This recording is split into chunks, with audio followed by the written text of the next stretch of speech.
आज हमने करवा चौथ पे सबसे पहले राधा रानी और कृष्ण जी का दोनों का श्रृंगार करके और इनको मंदिर में विराजमान किया। श्रृंगार भी हमने जो हम 16 श्रृंगार करते हैं वही पूरा 16 श्रृंगार करके राधा रानी को बैठाया और राधा रानी को इस तरह से तैयार किया जिस तरह से हम तैयार होते हैं ना करवा चौथ के लिए, उसी तरह से हमने राधा रानी को इस तरह से तैयार करके बैठा दिया। तो आती है अब ये राधा रानी, देखिए कितनी खूबसूरत लग रही है और उनकी खूबसूरती से नजर नहीं हट रही है। जैसा मतलब एक लुक आता है ना वैसे ही राधा रानी पर लुक आया। तो ये हमारा मंदिर, मैंने मंदिर में भी झालर वगैरह लगा दी थी क्योंकि जब हमारे लिए खुशियों का दिन है, हम जब अपने पति के लिए लंबी उम्र मांगते हैं तो राधा रानी भी तो कृष्ण जी के लिए लंबी उम्र की कामना करती होंगी।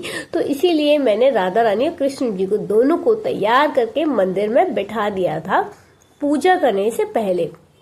फिर उसके बाद मैंने चौकी रखे और इस तरह से ये चौक काट के पूजा की। पूजा करने के बाद करुए जैसे 7 बार उसे फेरते हैं उसी तरह से फेरा। इतने में आ गया था चांद, मैं ऊपर गई चांद देखने और ये चांद बिल्कुल जैसे निकला ना चांद वैसा मैंने देखा तो बहुत सुंदर लग रहा था चांद। और चांद भी उस दिन अलग ही आता है।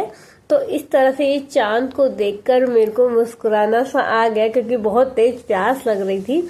और ये फिर उसके बाद मैंने जल चढ़ाया और आरती वगैरह की थी। और हमारे यहाँ जिस तरह से पूजा होती है मैंने उसी तरह से नॉर्मल पूजा की थी, जैसे रोली चावल और भोग लगाते हैं और इस तरह से जल अर्पित करके चलनी में। चांद को देखने के बाद मैंने देखे थे अपने चांद को और चांद भी बेहद सुंदर लग रहा था उस दिन। और कहते हैं हिंदू धर्म में काफी सालों से ये त्योहार मनाया जाता है, उस दिन चांद भी बिल्कुल अलग आता है। तो ये है हमारे चांद और मैं यहाँ गाना गा रही थी अपने पति के लिए। दुनिया मांगे अपनी मुरादे मैं तो मांगू साजन, रहे सलामत मेरा सजना और सजना का आंगन, इसके सिवा दिल रब से कुछ भी चाहे ना, ये पगला है समझाने से समझे ना। अब ये हमने थोड़ा बहुत शूट किया इस तरह से ये मिरर में। इस तरह से जब हम नीचे आए ना तो नीचे आने के बाद मेरी थोड़ी सी तबीयत गड़बड़ हो गई थी। तबीयत गड़बड़ होने के बाद फिर मैं थोड़ी नॉर्मल हुई, तब हमने ये वीडियो शूट किए और पिक्स वगैरह क्लिक किए। तब से तो मैं ऐसी ही बस बता नहीं सकती। और लेकिन शूट करने में जो मज़ा आता है ना वो सीरियसली बहुत अच्छा लगता है। फिर उसके बाद हमने अपने शूट करने के बाद राधा कृष्ण जी का भी शूट किया।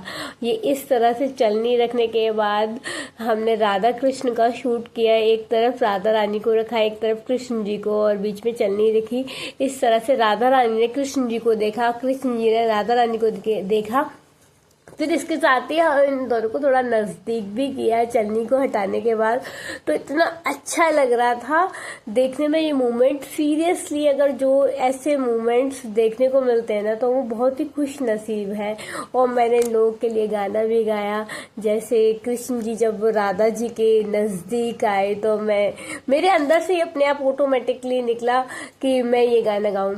नजदीकियां बढ़ जाने दे, अरे नहीं बाबा नहीं, अरे नहीं नहीं नहीं, प्यार तो है एक नाम अनोखा तुम। Beautiful moments.